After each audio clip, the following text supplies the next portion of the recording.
Bonjour, chose promise, chose due. Les recettes des rissoles du budget, ces recettes de territoire qu'on partage depuis quelques semaines ensemble, eh bien on va continuer. La pâte qu'on a fait la semaine dernière, un reste de viande. Si c'est du budget, ça sera plutôt volaille. Mais moi, j'avais cuisiné de l'agneau, donc c'est un reste d'agneau. Du sel, un peu de beurre, un oignon et de l'ail des ours. Parce qu'on est en pleine saison d'ail des ours, on pourrait prendre un petit peu de thym ou de l'oseille fonctionnerait très bien. Alors, on va prendre l'oignon, on va le hacher, le ciseler. Donc, un petit peu de beurre, hop. On va saler immédiatement, on va mettre tout de suite un couvercle et on va laisser suer à feu doux. Le temps que tout ça sue, l'ail des ours, on l'a ramassé et puis on l'a lavé. On va légèrement le ciseler. Alors, faut le goûter un petit peu avant de l'utiliser parce que certains sont un peu forts et piquants. Tout dépendra de l'endroit où vous l'avez ramassé ou vous l'avez acheté. Donc les oignons sont sués. On va rajouter la viande hachée. On va la laisser mijoter dedans. Voilà. Donc on laisse mijoter tout doucement, comme ça, le temps que les arômes se mélangent. Voilà, on s'amuse un petit peu. Il y a des choses qui vont se passer, ça va un petit peu accrocher, ça va donner du sentiment. On va poivrer.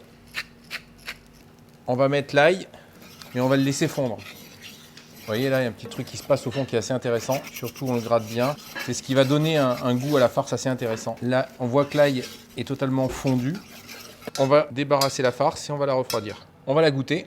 Tourne moulin. Et voilà, on la laisse refroidir. Une fois qu'elle est froide, on va monter les rissoles. Alors, on a abaissé la pâte assez finement. Si on a un petit laminoir à pâte, ça marche bien ensemble. Sinon, rouleau, bon, voilà, il faut un petit peu se faire les bras. Donc la pâte a bien reposé, on voit, elle n'est pas trop élastique. Elle est abaissée finement, mais pas trop. On enlève l'excédent de farine, on prépare un pinceau avec un peu d'eau. Le pinceau, on enlève la farine, on fait des petites boulettes ou pas, suivant la texture de la farce. Donc, j'ai pas coupé les bords de la pâte parce qu'on va les mettre dessous. Voilà, tac. On appuie une première fois, hop. Là, on va humidifier la pâte et on va rentrer dessous, hop et hop. Voilà.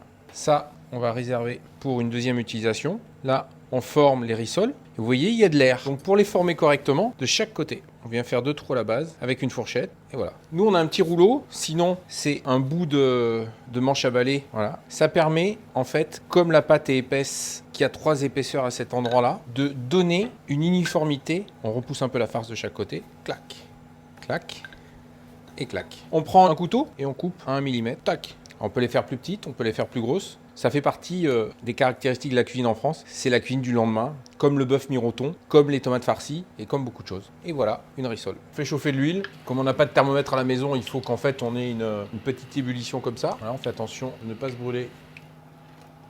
Tourmoulin sur le dessus, quelques grammes forts de sel. À l'apéritif ou avec une salade. Voilà une des raisons pourquoi la cuisine française est riche. C'est qu'elle utilise aussi les restes, les rissoles du budget. Moi, je me suis régalé pendant mon enfance avec ça, mais maintenant, c'est à vous de vous régaler.